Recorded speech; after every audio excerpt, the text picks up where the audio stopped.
الحمد لله وكفى وسلام على حبيبه المصطفى أما بعد فأعوذ بالله من الشيطان الرجيم بسم الله الرحمن الرحيم سبحان الذي أسرى بعبده ليلا من المسجد الحرام إلى المسجد الأقصى الذي باركنا حوله لنريه من آياتنا إنه هو السميع البصير صدق الله مولانا العظيم۔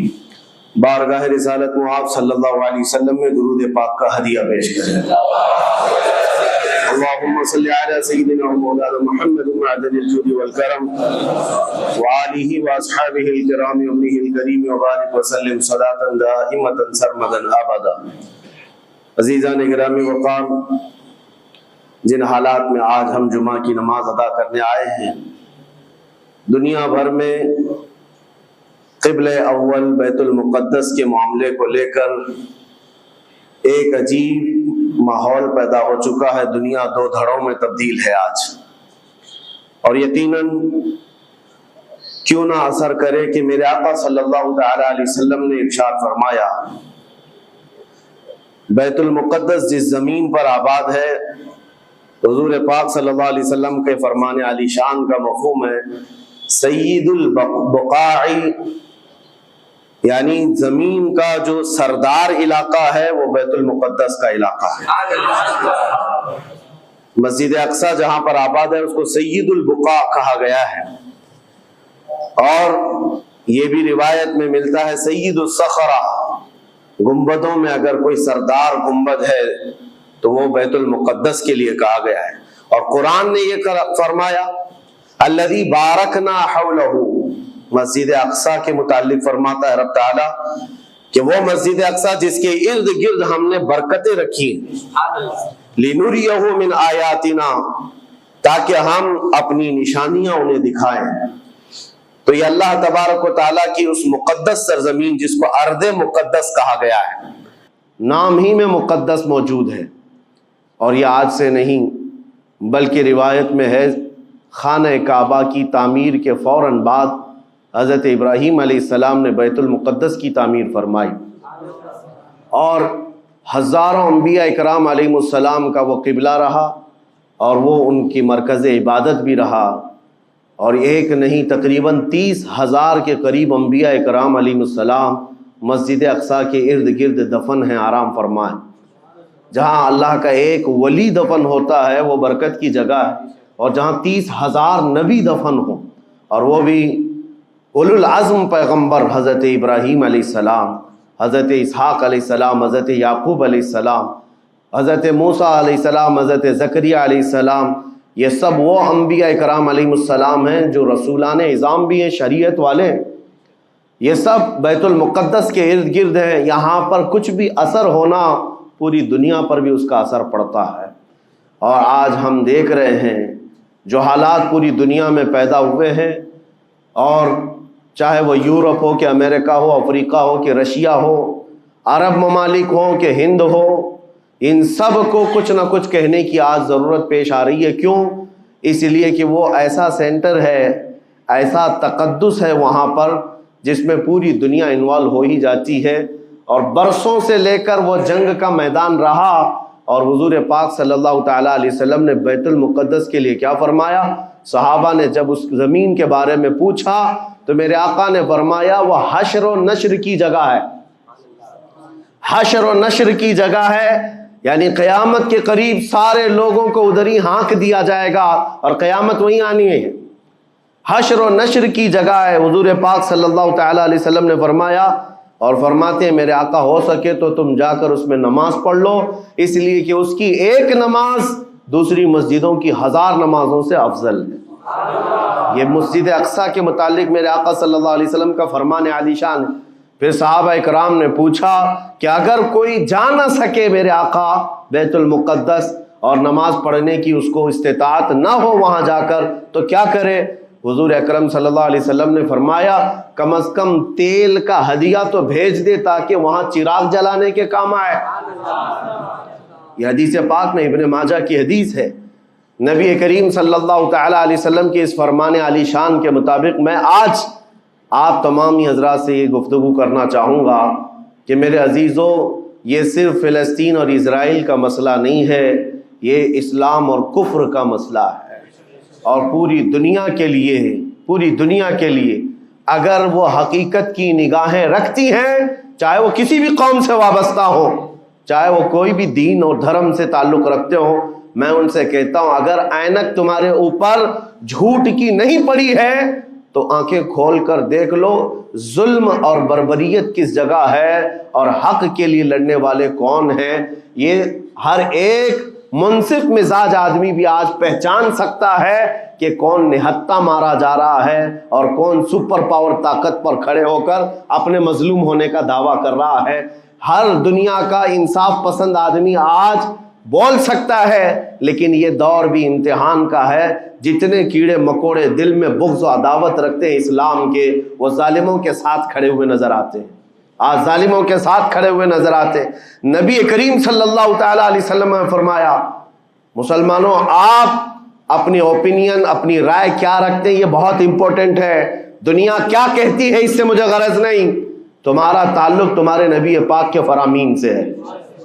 خبردار خبردار تم کبھی ان ظالموں کی حمایت میں نہ آنا، ورنہ قرآن کہتا ہے وَلَا تَرْكَنُوا، اللہ تعالیٰ فرماتا ہے اس طرف تم توجہ بھی مت کرنا، جھکاؤ بھی مت رکھنا جس طرف ظالم گئے، جس طرف ظالم گئے ہیں اس طرف جھکاؤ بھی مت رکھنا۔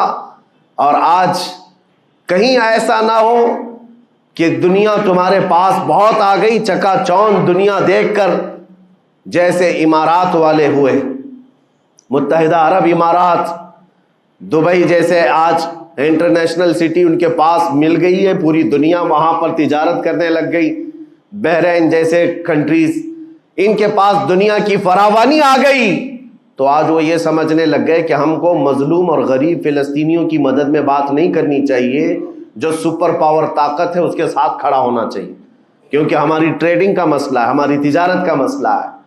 وہ یہ بھول گئے کہ ان کا اسلام کہاں ہے، ان کے آباء و اجداد کی روایت کہاں ہے۔ لیکن میں آپ سے کہتا ہوں ان کے نقشے پر چل کر کبھی اپنی رائے کو بدل نہ دینا۔ بعض مسلمانوں میں یہ گفتگو پھیلی ہوئی ہے کہ کیا ہم ہی مسلمان ہیں ہندوستان کے، کیا ہم ہی لوگ ہیں جو اپنی رائے بنائیں، وہ بڑے بڑے لوگ ہیں، عرب لوگ ہیں اور بڑے بڑے مشائخ ہیں وہاں پر، ان لوگوں نے رائے الگ بنائی ہے، وہ دنیا کے اور پیسوں کے پجاری بن گئے ہیں، ان کے ہاں نفس غالب آ چکا ہے اور شیطان کا ان کے اوپر غلبہ ہے، وہ حق نہیں دیکھ رہے ہیں۔ میرے عزیزوں کہیں تم اپنی رائے اس طرح بنا لیے تو حدیث کو جھٹلانے والے ہوں گے۔ اللہ کے حبیب صلی اللہ علیہ وسلم کی حدیث سناتا ہوں، حضور پاک صلی اللہ علیہ وسلم فرماتے ہیں لا تزال عصابة من امتی یقاتلون على ابواب دمشق وما حولها وعلى ابواب بیت المقدس ظاہرین علی الحق۔ حضور پاک صلی اللہ علیہ وسلم فرماتے لا یضرهم خذلان من خذلهم ظاہرین علی الحق الى ان تقوم الساعہ۔ میرے آقا فرماتے ہیں قیامت تک میری امت میں ایک جماعت ایسی ہوگی جو دمشق کے دروازوں پر اور بیت المقدس کے دروازوں کے اطراف میں حق کے لیے کھڑی رہے گی قیامت آنے تک۔ اور حضور پاک نے یہ بھی فرمایا، میرے آقا مخبر صادق صلی اللہ علیہ وسلم کے فرمان آج ہم اپنی آنکھوں سے دیکھ رہے ہیں۔ حضور فرماتے لا یضرهم خذلان من خذلهم۔ میرے آقا فرماتے ہیں دنیا کے بڑے بڑے دھوکہ دینے والوں کا دھوکہ انہیں کچھ اثر نہیں کرے گا، انہیں کوئی نقصان نہیں پہنچائے گا۔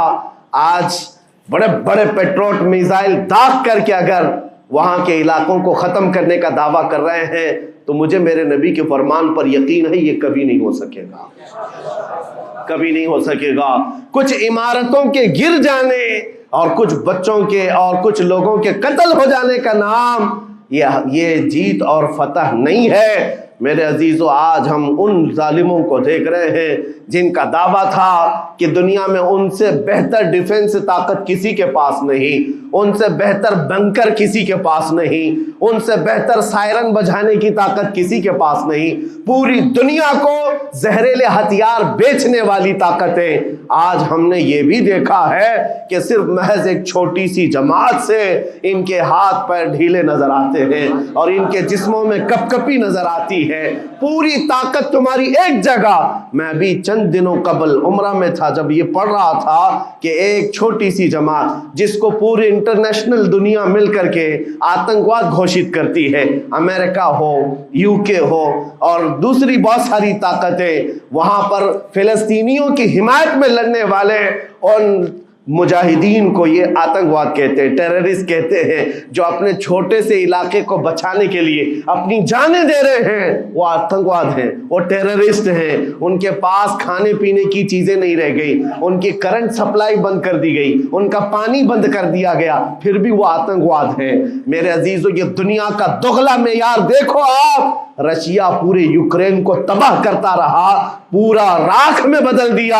ان ظالم کتوں کی زبان پر کبھی نہیں آیا کہ رشیا آتنکواد ہے یا رشیا ٹیررسٹ ہے۔ یہ میڈیا میں بھونکتے رہے رشیا اور یوکرین کی وار چل رہی ہے، زمین کا مسئلہ ہے۔ ارے ہزاروں لوگوں کو رشیا راکھ میں بدل کر رکھ چکا ہے، کیوں نہیں بولتے اس کے متعلق؟ کیوں نہیں کہتے کہ وہ آتنکواد ہے؟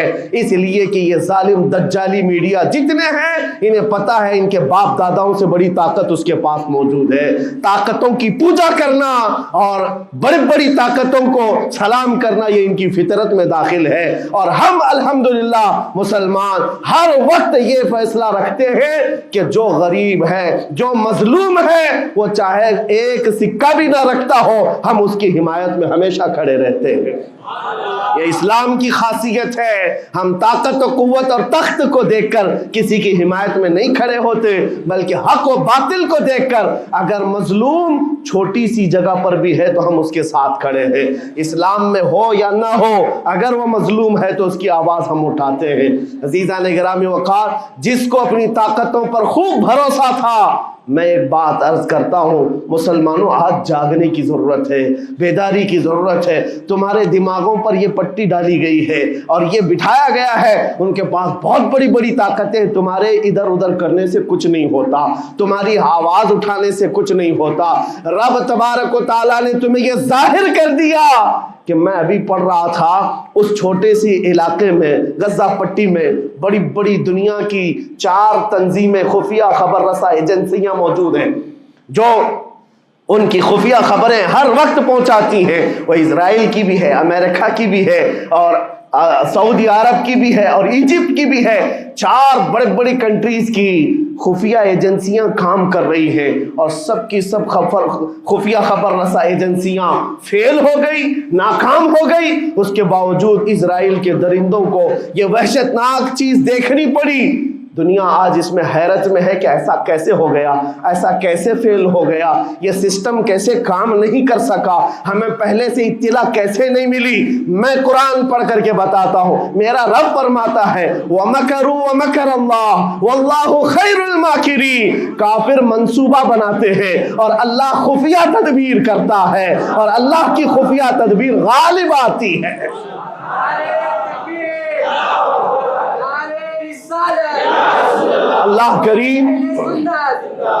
اللہ کریم جب خفیہ تدبیر فرماتا ہے، سارے سسٹم فیل ہو جاتے ہیں، دنیا کی طاقتیں ہیچ ہو جاتی ہیں۔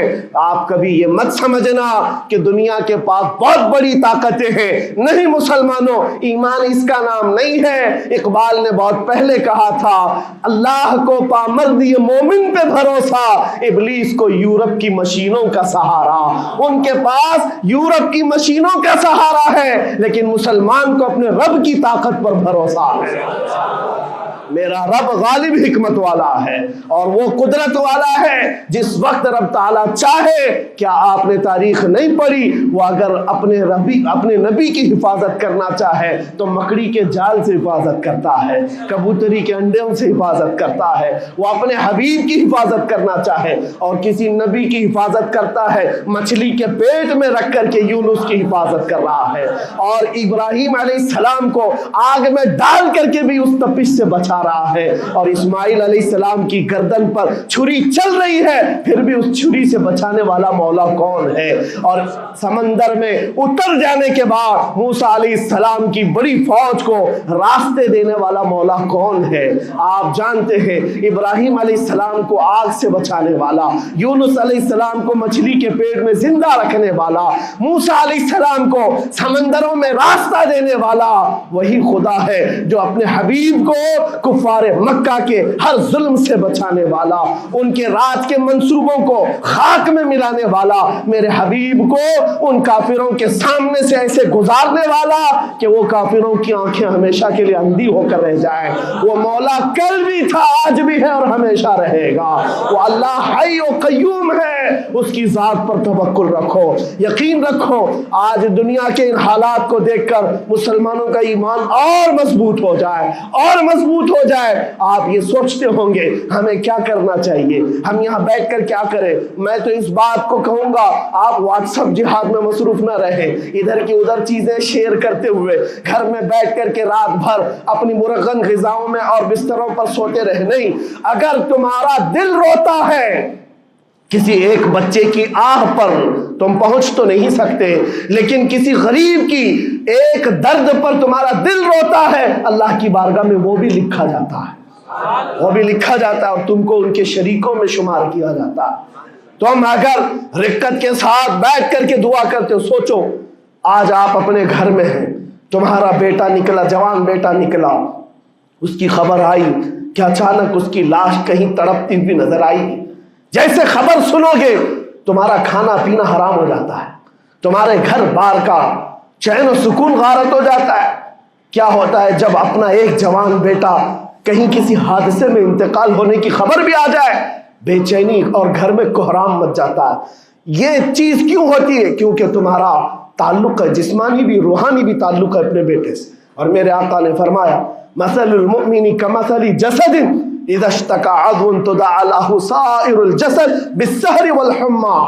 میرے آقا فرماتے ہیں پورے مومن جتنے بھی دنیا میں ہیں سارے مومنین ایک جسم کی طرح، میرے آقا فرماتے ہیں ایک جسم کی طرح ہیں، اگر ایک عضو کو تکلیف ہو تو پورے جسم میں بخار آ جاتا ہے، ایک عضو کو تکلیف ہو تو پورے جسم میں بخار آتا ہے۔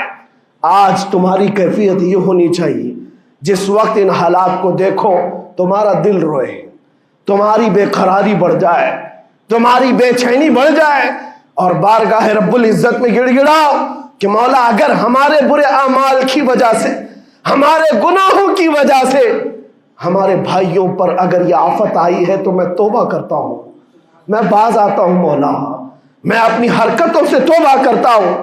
آج تمہیں پتا ہے یہ آج کا حادثہ نہیں، اس دنیا کو میں جتنا کوسوں کم ہے جو دغلی پالیسی رکھتے ہیں، جو ڈبل سٹینڈ رکھتے ہیں، ان کو جتنا بولوں کم ہے، میں ڈرتا نہیں ہوں اس بات پر، لیکن آج دل بھرا ہوا ہے ان مظلوموں کی آواز کو سن سن کر کے، جن کے گھروں پر رات بھر بمباری ہوتی ہے، جن کے شہر کا پورا بادل پٹاخوں سے نہیں میزائلوں سے روشن دکھتا ہے۔ میرے عزیزوں کیسی راتیں وہ گزارتے ہیں، ماں رات کو اپنے بچے کو گلے سے لگا کر سوتی ہے، اس کو یقین نہیں ہوتا صبح تک میرا لال میرے ساتھ رہے گا، انہیں پتہ بھی نہیں ان کے دروازوں پر موت دستک دے رہی ہے۔ 5000 سے زیادہ راکٹ داغ کر کے ابھی بھی ختم نہیں کیا گیا، اور ظلم اتنا ہونے کے بعد حیرت ہوتی ہے اس دگلی دنیا پر میڈیا میں بار بار یہ کہا جاتا ہے ان آتنکیوں کا خاتمہ کیا جا رہا ہے، آتنکوادیوں کو نیست و نابود کیا جا رہا ہے، جن کی زمین پر 70 سال سے قبضہ کر کے بیٹھا ہے، دنیا اس پر کچھ نہیں بولنا چاہتی۔ آپ کو پتا ہے ہسٹری جنہوں نے پڑھا نہیں وہ آج بھوک رہے ہیں، جن کو تاریخ معلوم نہیں ہے وہ ٹپنی دینے کی کوشش کر رہے ہیں، ان کو اپنے باپ داداؤں کی تاریخ نہیں معلوم، یہ فلسطین کی تاریخ پر چل پڑے۔ پتہ ہے 1917 میں صرف 4000 یہودیوں کو رہنے کی اجازت دی گئی تھی، جب یہ پوری دنیا سے مارے مارے گھوم رہے تھے، ان کے لاکھوں یہودیوں کو مار کر ختم کیا گیا تھا۔ اس وقت فلسطین میں 4000 یہودیوں کو پناہ دی گئی تھی، اور یہ 4000 سے بڑھتے بڑھتے بڑھتے پوری دنیا سے ہجرت کر کے آتے رہے، 1948 میں انہوں نے اپنے ملک کا اعلان کر دیا. دنیا کو یہ نہیں پتا ہے، آج سب پتا ہے. نقشہ دیکھ دیکھ کر کے سب شیئر کر رہے ہیں. 1970 میں اتنا تھا اسرائیل، 40 میں اتنا ہو گیا، پھر 67 میں اتنا ہو گیا، سب شیئر کر رہے ہیں. تمہاری عقل ماری گئی ہے جب دیکھ رہے ہو کہ ایک ظالم آدمی کسی کے زمین پر قبضہ کرتا کرتا کرتا پورا بڑھ گیا. اب جو مظلوم تھے ان کی اپنی زمین بھی نہیں باقی، ان کی حکومت نہیں ہے، ان کی ایمبیسی نہیں ہے، ان کا کچھ نہیں. ایک شہر لے کر بیٹھے ہیں، وہ بھی ہضم نہیں ہو رہا. اور میں یہ باتیں کھل کر اس لیے کر رہا ہوں کہ یہ میرے اپنے اوپینین ہی نہیں ہے. پوری دنیا کے اقوام متحدہ UN نے کہا ہے اسرائیل کو 1967 میں جو تمہارا اسرائیل تھا وہاں واپس چلے جاؤ. لیکن یہ دادا گیری ایسی ہے کہ وہ کسی کی نہیں مانتا، نہ UN کی. یہ سب چیزیں دنیا کو معلوم ہے، پھر بھی دنیا یہ کہتی ہے اسرائیل اپنے ڈیفنس میں کام کر رہا ہے، اپنے ڈیفنس میں کام کر رہا ہے. ایک کتے کی موت ہوتی ہے تو پوری دنیا بلبلاتی ہے، اور یہاں روزانہ ہزاروں فلسطینیوں کو قتل کر دیتے ہو. تم قتل بھی کرتے ہو تو چرچا نہیں ہوتا، ہم آہ بھی کرتے ہیں تو ہو جاتے ہیں بدنام. یہ حالات آج پیدا کیے گئے. میں آپ حضرات کو یہ بات کہنا چاہوں گا، یہ ایمان کے مضبوط کرنے کا وقت آ چکا ہے. میرے آقا کے فرمان پر یقین کرو، اللہ کی مدد آتی ہے اور آ کر رہے گی انشاءاللہ. اور یہ حالات آپ دیکھ رہے ہیں. میں ایک بات اور بتا کر اپنی گفتگو کو سمیٹتا ہوں. کثرت سے ان کے لیے دعائیں کرو، کثرت سے دعائیں کرو، اور اپنی غلط عادتوں سے باز آ کر اللہ کی بارگاہ میں مانگو. ظاہر سی بات ہے، حرام کھاتے ہو اور کسی کے لیے دعا کرتے ہو، کہاں دعائیں جائیں گی؟ اب جو بات رہ جاتی ہے یہ کچھ دنوں کے لیے ہے. وہ بھی امتحان دے رہے، ہم بھی امتحان دے رہے. یہ امتحان کی گھڑی گزرنے والی ہے، اور قیامت کے قریب میرے آقا کا فرمان حق ہو کر صاف ظاہر ہوگا، صاف ظاہر ہوگا، پوری دنیا دیکھے گی. بعض روایات میں ہے کہ حضرت سلیمان علیہ السلام کی روایتیں بھی بیان کی گئی کہ آپ نے فرمایا کہ یہودیوں کی ایک ریاست قائم ہوگی، اور صرف 50 سال کے بعد ان کی ریاست کے قائم ہو کر 50 سال کے بعد قیامت کی بڑی نشانیاں سامنے آ جائیں گی. اب وہ حالات آ گئے، چند سالوں کی بات ہے. جتنا خون بہایا تھا وہ خون ختم ہوگا، اور خون شہیدہ سے صبح بہارا آئے گی. اور ایک دن پوری دنیا دیکھے گی جب بیت المقدس پر اللہ اکبر کی صدائیں گونج رہی ہوں گی، اور امام مہدی کا ظہور ہوگا. امام مہدی آئیں گے اور پوری دنیا میں صرف اور صرف اسلامی پرچم لہرائے گا انشاءاللہ العزیز. میرے آقا صلی اللہ علیہ وسلم فرماتے قیامت کے قریب تم دیکھو گے ہر چیز یہودیوں کے خلاف ہوگی، حتیٰ کہ پتھر بھی تمہیں کہیں گے یہودی یہاں چھپا ہوا ہے، پتھر بھی کہیں گے. اور حضور نے فرمایا تو یہ ہو کر رہے گا، ہو کر رہے گا. اس لیے ان کی طاقتوں پر نہ جاؤ، ان کی قوتوں پر نہ جاؤ. آج جب ایک چھوٹی سی جماعت نے تمہارے ڈیفنس سسٹم کو للکار کر رکھ دیا ہے، وہ وقت بھی آئے گا جب خدائے جلال و جبروت والے مالک خدا کو، اللہ کریم کو جب یہ دکھانا ہوگا کہ اللہ تعالیٰ ایمان والوں کی کیسی مدد کرتا ہے، تو وہ دن بھی دیکھو گے جب کیڑے مکوڑے اور حشرات کی طرح ظالم حکومتیں فنا ہو جائیں گی. انشاءاللہ وہ وقت آئے گا. لیکن آپ تمامی حضرات اپنے دلوں میں رقت طاری کریں، اپنے دلوں میں ان غریبوں کے لیے، ان مظلوموں کے لیے دنیا کیا بھونکتی ہے اس کی طرف نہ جاؤ. کون کیا کہتا ہے، ان ظالموں کو ان کے ساتھ کھڑے ہونے میں شرم نہیں آتی. آپ کو پتہ ہے یہاں ہمارے ہندوستان میں بھی بہت سارے آج نکلے ہوئے سوشل میڈیا پر جنگ کر رہے ہیں، اور ان کو لگتا ہے اسرائیل کے ساتھ کھڑے. آپ کو پتہ ہے اسرائیل ایک ایسی یہودی ریاست ہے جو پوری دنیا کے کسی بھی دھرم کو نہیں مانتے. مسلمانوں کے بھی ویسی دشمن، ہندوؤں کے بھی دشمن، عیسائیوں کے بھی دشمن. ان کو پتہ ہی نہیں ہے، ان کو لگتا ہے وہ ہمارا ساتھی ہے، مسلمانوں کو مار رہا ہے تو ہمارا ساتھی ہے. جبکہ وہ صاف انکار کرتے ہیں کہ بتوں کی پوجا کرنے والوں سے ہمارا کوئی رشتہ ہی نہیں، وہ یہودی ہیں۔ وہ پوری دنیا میں اپنے آپ کے متعلق یہ عقیدہ رکھتے ہیں کہ اللہ نے ہم کو ایک خاص مٹی سے بنایا اور سارے انسانوں کو کچرے سے بنایا، ساری دنیا کو کچرے سے اور جانوروں کے فضلے سے بنایا اور ان کو ایک خاص جنت کی مٹی سے بنایا۔ اور قرآن میں یہ ذکر موجود ہے، اللہ فرماتا ہے وقالت اليہود نحن ابناء اللہ واحباؤہ، اے محبوب یہ یہودی کہتے ہیں ہم اللہ کے بیٹے ہیں اور اللہ کے محبوب ہیں۔ رب فرماتا ہے اے محبوب ان سے کہہ دے اگر تم اللہ کے بیٹے اور اللہ کے محبوب ہو تو مرنے کی تمنا کرو کیونکہ اللہ سے مل جائے، لیکن اللہ فرماتا ہے وَلَن يَتَمَنَّوْهُ أَبَدًا، وہ موت کی ہرگز تمنا نہیں کرتے۔ یہودیوں کے ہاں جینے کی ہوس بہت ہے، اور قرآن کہتا ہے لَوْ يُعَمَّرُ أَلْفَ سَنَةٍ، اگر ان کو 1000 سال کی زندگی بھی دی جائے تب بھی وہ مرنا نہیں چاہتے۔ یہودی مرنا نہیں چاہتے۔ یہی تو بات ہے میرے عزیزوں، دنیا میں اور ہم میں فرق یہ ہے وہ کہتے تو ہیں ہم اللہ کے بیٹے اللہ کے محبوب لیکن مرنا نہیں چاہتے۔ لیکن مسلمان کا بچہ جذبہ شہادت میں نظر آتا ہے، وہ ہمارے نزدیک موت کوئی حادثہ نہیں۔ ہمارے بزرگوں نے تو ہمیں یہ بتایا ہے کفن کندھے پر لے کر چلنا، موت آئے تو اوڑھ کر سو جانا، یہ نہ سوچنا کہ حادثہ ہوا ہے بلکہ یہ سوچنا ادھر آنکھیں بند ہوئی ادھر زیارت مصطفیٰ ہو گئی، ادھر میرے رب سے ملاقات ہو گئی۔ مولا کریم کی بارگاہ میں دعا ہے جب تک زندہ رہے عزت اور ایمان کے ساتھ زندہ رکھے۔ مولا غریب فلسطینیوں پر تو رحم فرما، مظلوم فلسطینیوں کو آزاد فرما۔ اے کریم ارحم الراحمین، تو نے فرمایا جب بندہ مجھے مصیبت میں پکارتا ہے میں اس کی پکار کو سنتا ہوں۔ اے مولا آج فلسطینیوں سے زیادہ کون مظلوم ہے، ان سے زیادہ کون مصیبت میں ہے اور تجھ سے زیادہ کون رحم کرنے والا ہے۔ اے مالک و مولا ان پر رحم کی بارشیں فرما، اے اللہ ان پر رحم کی بارشیں فرما اور ظالم طاقتوں کو فنا فرما دے، ان کو نیست و نابود فرما، ان کو کیفر کردار تک پہنچا، اسلام و سنیت کا بول بالا فرما، کفر و شرک کا منہ کالا فرما۔ وصلی اللہ تعالی علی خیر خلقہ محمد وآلہ واصحابہ اجمعین برحمتک یا ارحم الراحمین۔